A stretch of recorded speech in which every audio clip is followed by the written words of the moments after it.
Have you ever dreamt of working from home, earning money while helping businesses thrive, even help your own business thrive? If so, you are in the right place.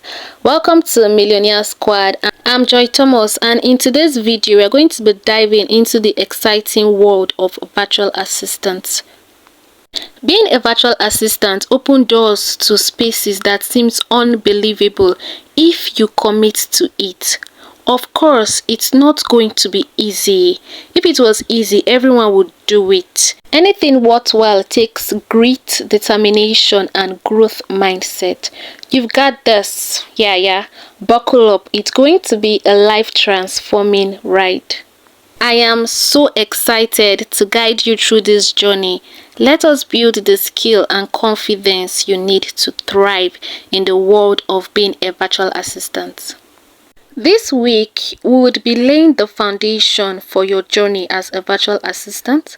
Together, we'll explore what it means to be a virtual assistant and why this career is blooming, and also how you can kickstart a rewarding remote career as a virtual assistant. So squad, stick around. Pick a pen and a paper, because I'm not just going to be sharing the basics, but also I would be sharing practical tips on how you can kickstart your journey as a virtual assistant. Right then, who is a virtual assistant? A virtual assistant is a professional who works remotely to complete specific tasks for their client. This person is the superhero that helps business stay organized, stay efficient, and helps to streamline business operations. A virtual assistant is also the behind the scene genius that handles tasks. So how do they operate? What do they do? The list is endless, but here are just a few of things of what a virtual assistant does: data entry and research, calendar and time management, verbal, visual and textual communication, trip reservations, email and record management, and project management. In the course of our learning, we're going to be looking at each of these things a virtual assistant does, and we're going to be honing these skills and mastering them. Okay then, I would have to ask you to take few seconds to subscribe to this channel, hit the subscribe icon and turn on the bell notification so you get updated anytime I post a new video. Okay then, why should you be a virtual assistant? Number one reason is growing demand. Businesses are looking for virtual assistants to help them thrive, to help them stay productive, and to save time while managing tasks. Number two reason is the flexibility this offers. This is my favorite part. This is one of the reasons why I became a virtual assistant. You get to work wherever you want, whenever you want. You could work in your bedroom, you could work in your living room, you could even work while traveling, and you can build a career around your own personal life as a result of being a virtual assistant. Just imagine working in a pajamas and still feeling like a boss. That is a virtual assistant for you. Thirdly, income potential. This is the money you earn as a result of being a virtual assistant. I love this part, self-growth. Being a virtual assistant challenges you to learn new skills and helps you adapt to different industries. These skills that you learn as a result of being a VA can serve you for life. It would make you a tech savvy, more confident, and more organized even in your own personal life. So that is a great decision you have there in being a virtual assistant. There are many virtual assistants, but there are just a few great virtual assistants. A great virtual assistant is made up of skills, the hard skills and the soft skills. The hard skills is also known as technical skills, and the soft skill is also known as professional skill. There is a difference between the two of them. The hard skills or technical skills can be gotten through education or training, but soft skills have to do with your character, your traits, and how you interact with other people. The tech skills can land you a job, yeah, but what will keep you in the job is the soft skills, and also soft skill can help you build relationship with your clients. This week we would be focusing on building the soft skills. Then upcoming weeks we can then talk about the hard skills. Here are the hard skills: managing a client inbox and calendar, internet research, creating presentation, project management, travel research and booking, creating travel itineraries, data entry, creating meeting agenda, and taking meeting minutes. So the soft skills, we have communication, listening, confidentiality, discretion, excellence and quality, time management, and emotional intelligence. We're going to be looking at these skills one after the other, and we're going to build the skills. As a virtual assistant, soft skills are very important. Most employers, they prioritize soft skills to hard skills. Remember that, fine, you could get a job by your hard skills, what you learned, how educated you are. But for you to stay in that job, for you to remain in that job, you need your soft skills to communicate properly, to build relationship with your clients.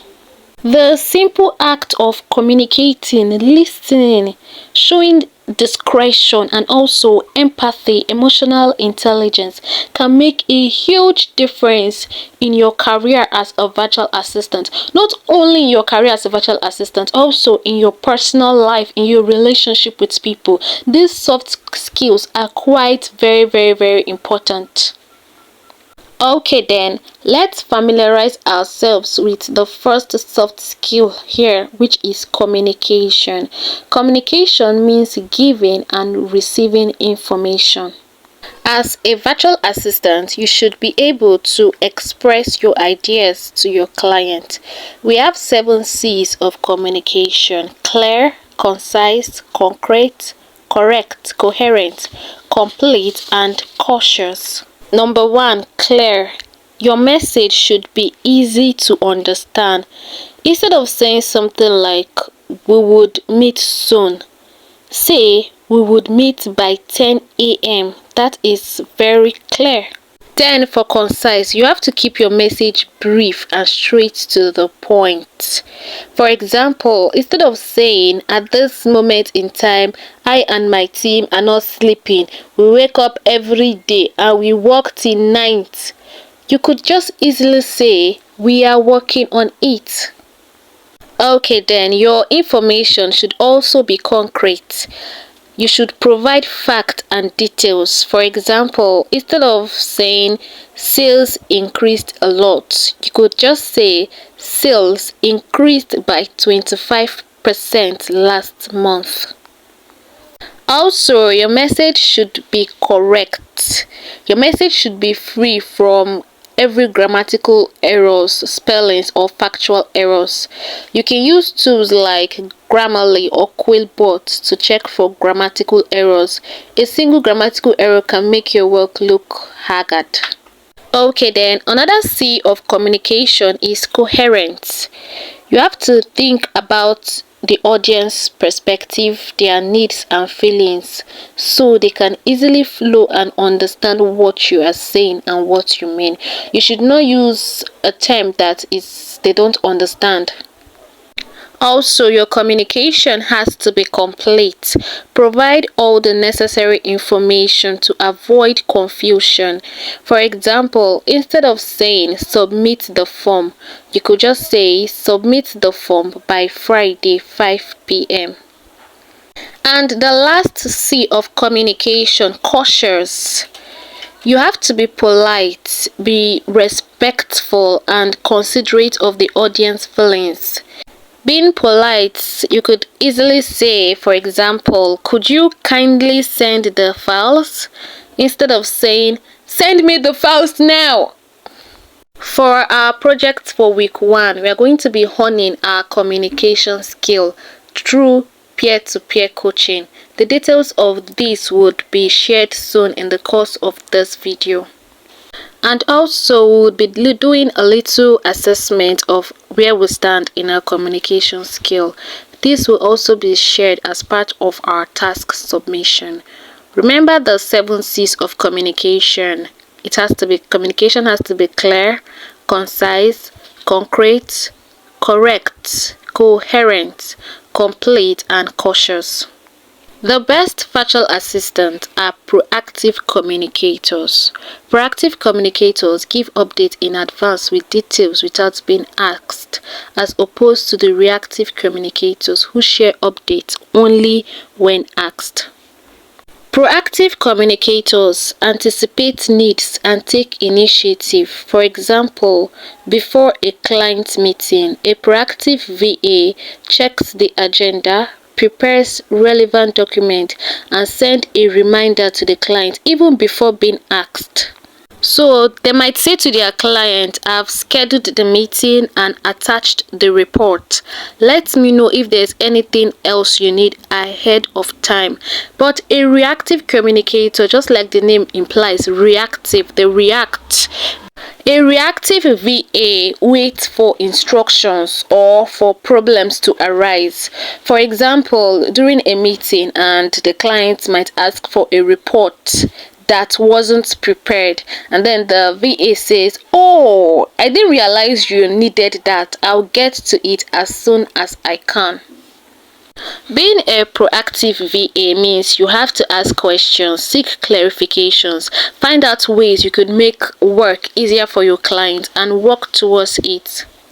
Feel free to ask your clients their values and vision and how you can help them achieve it. Good job, you are now an effective communicator. So for this week we have 3 activities. For 2 is our tests, communication tests and time management tests, to see where you stand at communication and time management. Then the 3rd is our project, our peer-to-peer coaching. Don't worry, I'll be guiding you how to do this test and project all the way.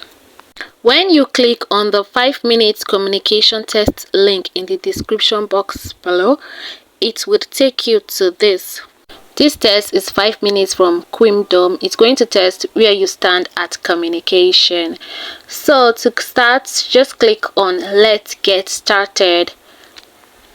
You would also get recommendations based on where you stand at your communication skill from this same Quimdom. So it loads interpersonal communication skill tests. So just click on the most appropriate one and be honest about it. We are all here to learn. Okay, so when you're done, you can go ahead to score my test. Then it loads interpersonal communication skill test. So now you get your overall results. There is a graph there after this write-up. So according to your score on this test, your communication skills are average. That was the test I took, but yours might vary. So what you would do is to screenshot this from the overall results graph to the end. Just screenshot it. You're going to be submitting it in your task. I would advise you do this test now and come back to your learning. Welcome and good job. You are now an effective communicator. Celebrate your progress. Do a happy dance. Grab a cup of coffee. Treat yourself to something you love. Honing your communication skill is a big step. And you were doing just great. Keep it up. I'm so proud of you. I'm so proud of what you just accomplished. The project for this week, which is your peer-to-peer coaching, is going to put the seal to your communication skill. I can't wait to see how you express yourself to your peer. I can't wait to see how you practice the 7 C's of communication to your peer. So what you will do now is to reach out to your peer on the Telegram chat or your friend you invited to the platform. Once you've gotten your peer, go ahead and fix a date and time for your meeting. You can be 2 in a peer, minimum of 2 and maximum of 4 in a peer. Let me share this little illustration about communication. 2 drivers were driving towards each other in a narrow road. As they approach each other, one of the drivers, who was frustrated by the narrow space, he shouted, "Pigs!" The other driver, feeling offended, also yelled, "Learn how to drive." But as soon as the second driver turns back, he sees pigs blocking the road. See that what you can say can shape in how situations unfold. The second driver thought he was being called a pig, and just like being called a pig is an insult. So this communication is not clear. The driver would have said, "Watch out for pigs," or "Pigs are blocking the road." That is a clear communication. It is not concrete and it is not cautious.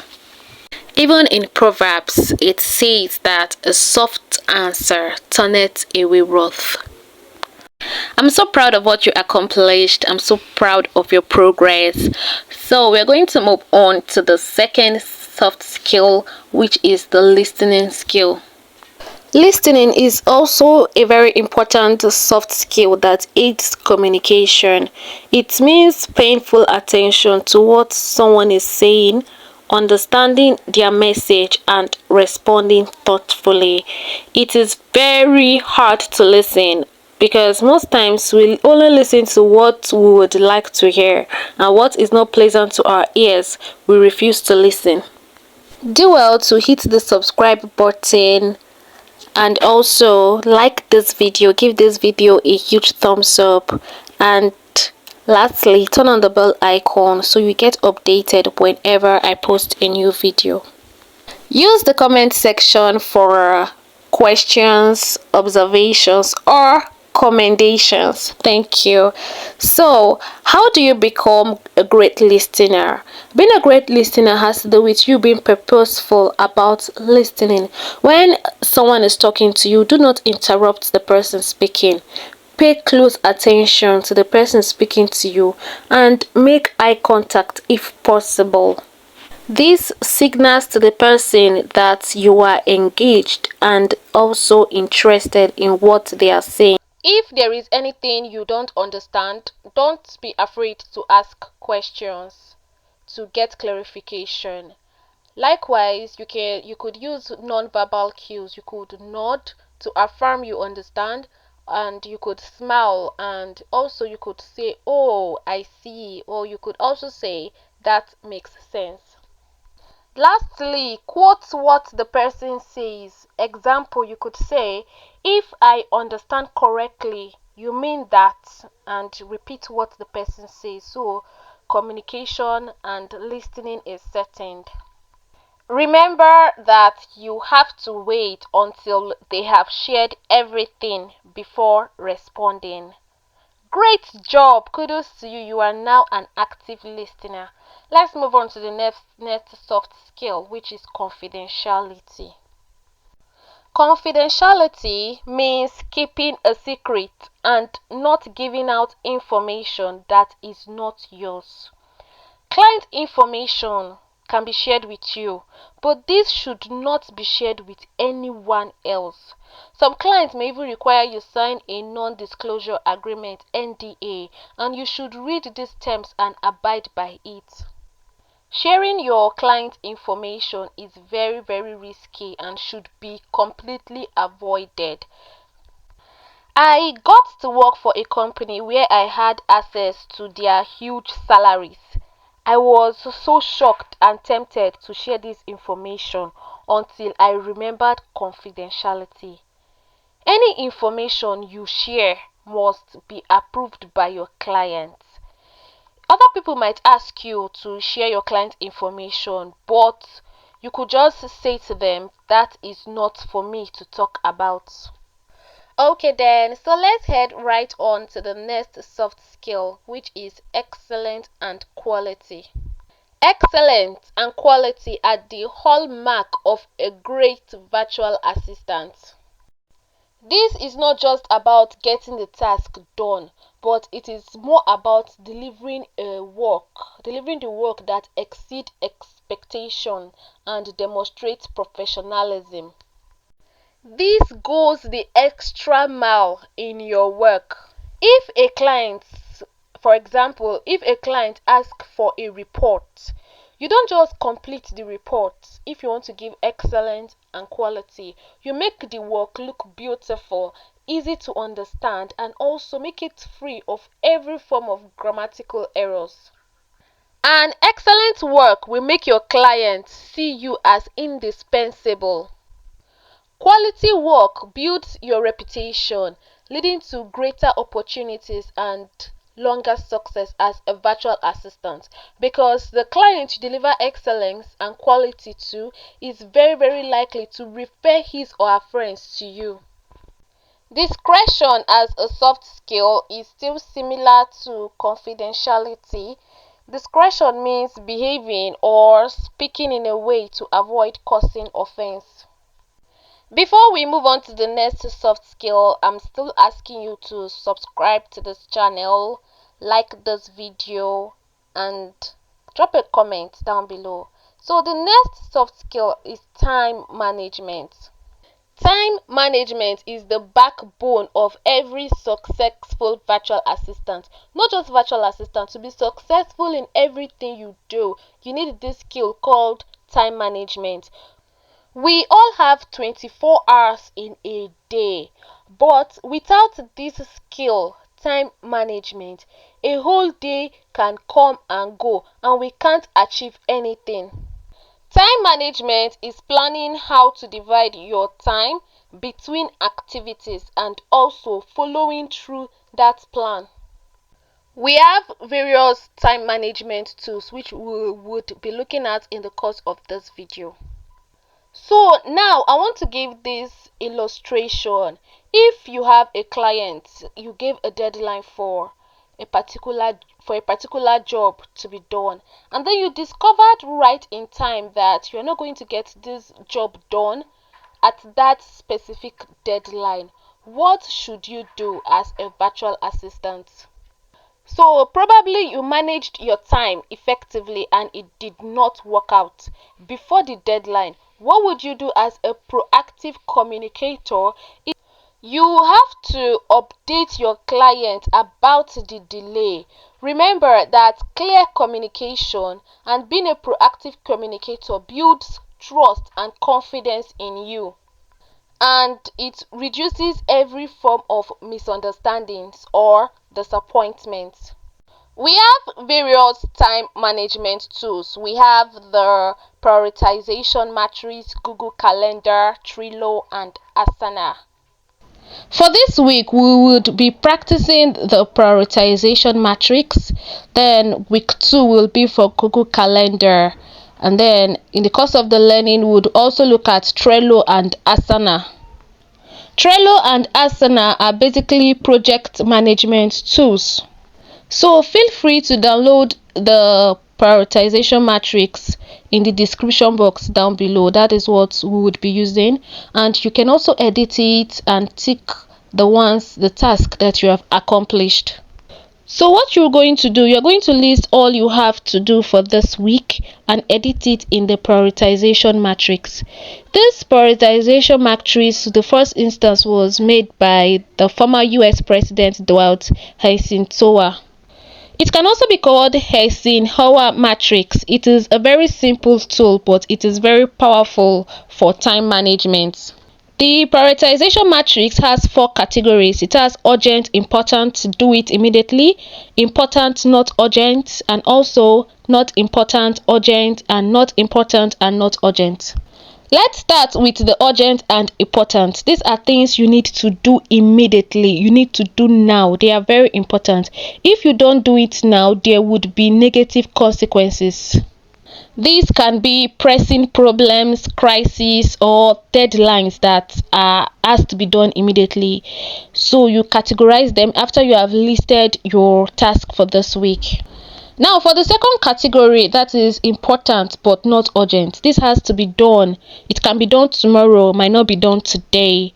For example, your personal development, this course you are taking, and also anything that has to do with you preparing, planning, or preventing. For me, I added prayer, read the Bible, meditation, morning pages.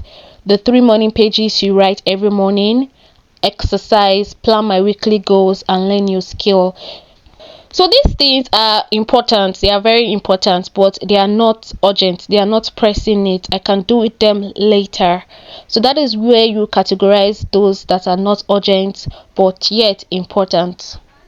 As you can see, for me, I have to boost my spiritual life and also my personal development. That is where I put in the not urgent but important. Now, then for the third category, not important or and urgent, these are things that someone can do for you. You can delegate a person to do it for you. They are urgent but they are not so important. For example, pick up groceries, go to the market, attend to phone calls, attend to your emails. What is not important to you can be important for someone else. So prioritization matrix differs. So for me, mine is pick up groceries, update WhatsApp group link for new intakes, and arrange logistics. So these things my PA usually does them for me. And the last part, not important and not urgent. Every other thing you are fixed in, anything left remaining for your task for this week, this is where it falls into. These are the things that are unnecessary, things you can do without, things you can even delete. For me, this can be engaging in gossip, worrying excessively, and anything scrolling Instagram, watching TV, or entertainment. So there you have it. Feel free to download the template in the description box down below and use it to create your own prioritization matrix. So when you are done accomplishing most of these tasks, you can come back to your matrix and tick. You can, that square icon there, you can just tick those that you have done, and there you have it. You're good to go. Okay, then that brings us to our second test for this week. Just like we took our communication test, we're also going to be taking the time management test. The link is in the description box down below. So click on the link, take the test, make a screenshot of it from the overall graph of how you can manage your time effectively up until where it stops. You will be submitting it as part of your task. So let's do it. Once you click on the 10-minute time management skill link, it will take you to this on Quendom. So this is where you're going to take your test from to see where you stand at time management. So to start with, you click on let's get started. It loads. Then it gives you these about 23 questions. You click the one that is very likely to be you. So you click on next after you're done clicking this part. This test is about 10 minutes, so it takes you to another part, a continuation. You still click on the one that is most appropriately you. If you are not yet subscribed to this channel, you are wrong. Subscribe to this channel, turn on the bell icon, like this video. So just go ahead to answer all 23 questions, and when you're done answering them, you click on next, and you get to put in your little bit of information. And you should be able to effectively manage yourself, manage your time, and boost your skills before you could even think of managing that of others. So that is why this time management is very, very important for you to be able to manage your time effectively, because you might be required to help manage your client time. So once you're done filling in the details, this is what you would be submitting as your task as part of your test, the snapshot report efficiency. So what you would do, you would screenshot this. This is the graph according to the test I took and what I filled in. It's called 50 out of 100, so yours might differ. So take a screenshot, you'll be submitting it in your task. I'm feeling so pumped up of what you just accomplished. Good job. I can see you honing your time management skills, and I am so deeply and extremely proud of you. Okay, then let's move on to this very important soft skill which we are going to be looking at, and that is emotional intelligence. Emotional intelligence means managing your emotions and that of others. This is about knowing how people feel, getting into them, feeling how they feel, and acting based on how they feel. Emotional intelligence can be the difference between being good at what you do and being absolutely unforgettable. So just think of emotional intelligence as your superpower for understanding, managing, and responding to the emotions of others. And the best part about it is that this is a soft skill that you could learn, and not just learning, it is a soft skill you could develop, and grow in it. This soft skill is critically important in people management. That's because not everyone might think like you, not everyone might act like you. People have their own different ways of reasoning and acting. Okay then, are you ready to unlock this game-changing soft skill? I know it's a yes. So for this course, we're looking at three dimensions of emotional intelligence: conflict management, inspirational leadership, and empathy. Conflict management is about navigating disagreement gracefully and also giving people unpleasant feedbacks. With conflict management, you would be able to stay calm under pressure. You would be able to listen. For example, if two people are having a disagreement, you would listen to both sides because everyone wants to be heard. So you'll be able to listen to both ends. You would also be able to find common grounds for people to meet at the middle, and also you can de-escalate tension. The beauty of this is with conflict management skill, you will be the go-to person when people have tricky situations or disagreement. They would see you as the firefighter who calms everything down, who calms everywhere down, and knows exactly what to do. So when next a conflict arises, don't fret, don't avoid that conflict. See it as a means to exercise your emotional intelligence. It is an opportunity for you to flex your emotional intelligence muscles and display your great talent as a virtual assistant. Great virtual assistants don't just manage tasks, they manage relationships.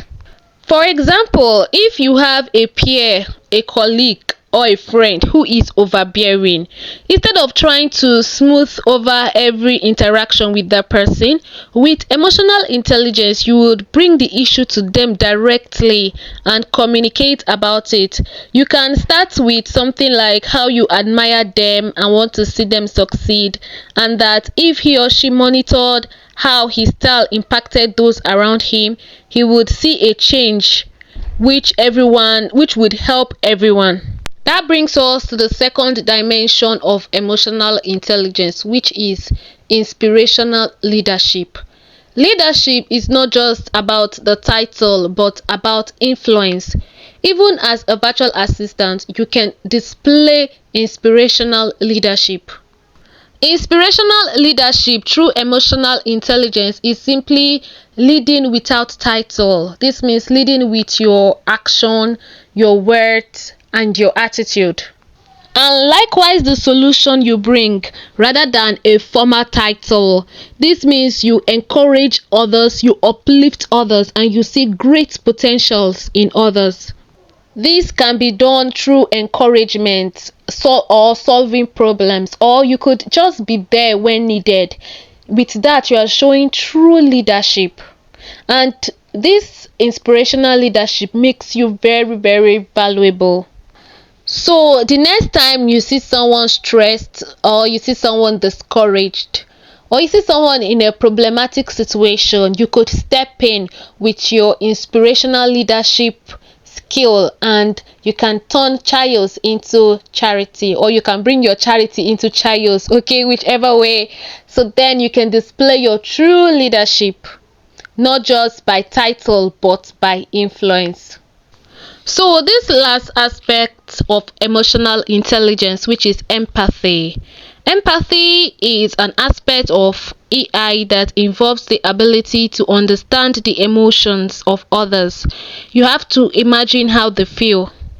Self-empathy involves recognizing your strength and weakness, learning from setbacks, and adapting your approach to navigate challenges. Empathy is a great skill that can set you up on high even in your job search, as you try to understand employees' needs and their emotions. When you show empathy, you build strong connections, trust, and loyalty, and you become someone that even your client can't do without.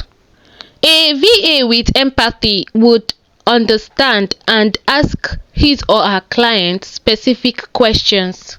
You have to understand that it's not just about getting the task done and submitting. You could ask questions like, let's tackle this together. What is weighing you down? How can I make it easier for you? Are our meetings and communication methods working well for you? Is there any challenges you are currently facing that I can help address? Is there anything I can do to make the meeting experience smoother for everyone? Or any other question specific that shows empathy towards your client. So when you ask specific questions like that, you get your client to talk, and then you could understand their pain point and help them provide a solution based on your empathy. So try to understand people's feelings, strengths, and needs, and through your empathy, make them to talk and communicate with them properly. I believe you can see why employers prioritize soft skill, because soft skill is very, very important and critical. Soft skill will keep you in the job, help you build trust with your client, and help you build connection that can last you for eternity. So use this soft skill even in your personal relationship, and you're going to be amazed at how things will turn out. In the comment section down below, comment I am a virtual assistant that never disappoints, or I am a virtual assistant that always delivers. Being naturally skilled and intelligent is great, but we also need grit and growth mindset. Grit is the inner fire that keeps you going even if things seems like they are falling apart. It is not about being perfect, it is about being relentless. So many people, when they applied for jobs, they applied 1 to 20 times or 10 times, they give up that, oh, they can't do it. But a grit mindset persevere. A grit mindset might say, okay, this didn't work out as planned. What can I do to improve and make it work out well? This is the same mindset Thomas Edison had, the guy who discovered light bulb. He said he never failed after so many years of attempting and trying. He said, just like he famously said, I only discovered 10,000 ways it won't work, but he never failed. That is grit I'm talking about. See failure and setback as an opportunity to learn and grow. And guess what? You can end up changing the world just by this mindset. Whatever you don't get right, don't feel discouraged about it. You could try again and again and again, and you will get it right. Please say to yourself, I am not going to stop until I figure this out, or I'm not going to stop until I get this right. Whatever you want to accomplish, just say to yourself, I am not going to stop until I get it right. When you combine grit and growth mindset, you become unstoppable. If you don't have a peer yet for the peer coaching guide, simply go to Telegram and type, please, I need a peer. Who is in need of a peer? So someone can pair with you. You can be a minimum of 2 and maximum of 4. So this is the template for the peer coaching. It is saved to my Google Drive, so access the link in the description box down below and download a copy of this. It will guide you on your peer-to-peer coaching. So after answering the questions above, then the second page is the submission template. So what you would do, you would copy everything there from your name and also the last part, what the section taught you. So copy it and paste in a new Google document and answer the question below in each part, in each section, right? Okay, I guess. So just answer the question and download the copy as PDF. You would be submitting it in your task. So after you are done answering the questions, you can go ahead and save the completed project in PDF, and you're going to submit it in the Google form, which will be made available in our platform. So I believe you already have screenshots of your communication and time management assessment. So those screenshots would also be submitted with this completed project in your task submission for week 1. Also, do well to rename your completed project to your name, your first name, your last name, and then week 1. For example, using my name, Joy Thomas, week 1. So do well to name it properly and make sure it contains the required documents. So friend, don't forget that request I made. Hit the subscribe button, subscribe to this space, you would love it here, and also turn on the bell icon so you get updated whenever I post a new video. And also like this video, give this video a huge thumbs up, and drop a comment down below, a question, a recommendation, or a commendation. Just drop a thoughtful comment down below, and I am here waiting to view your comment. I can't wait to see what you accomplish. I can't wait to guide you through this journey on becoming a virtual assistant that delivers.